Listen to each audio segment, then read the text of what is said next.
Les prélèvements venus de Saint-Martin, issus de patients suspectés d'avoir développé le Covid-19.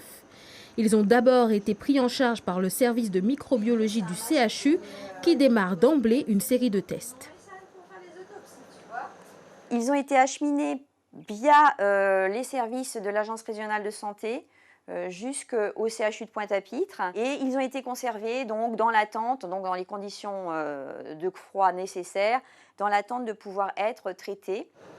Première étape, l'extraction d'une base de génome viral, l'ARN, qui sert de carte d'identité au virus. Les petits outils qu'on utilise permettent de détecter le virus qu'on cherche et pas un autre.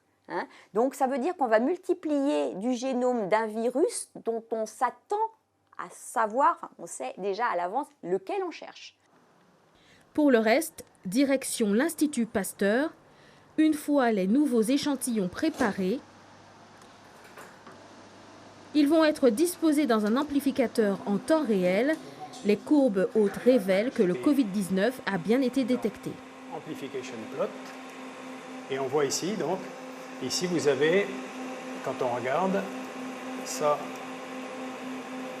si on prend un par un, vous avez celui-ci qui est positif, celui-ci qui est en dessous, qui est négatif, vous voyez, qui est de courbes complètement différentes, celui-ci qui est positif mais un petit peu moins fortement, celui-ci c'est un patient qui est très fortement positif ici le témoin négatif, toujours en dessous, et enfin, ici, vous avez le témoin positif, vous voyez, qui ressort très bien. Le doute demeure sur un échantillon qui sera réexaminé demain. Pour les autres, les derniers tests se sont tous révélés négatifs. Suivez l'info sur Guyana Première, télé, radio et Internet.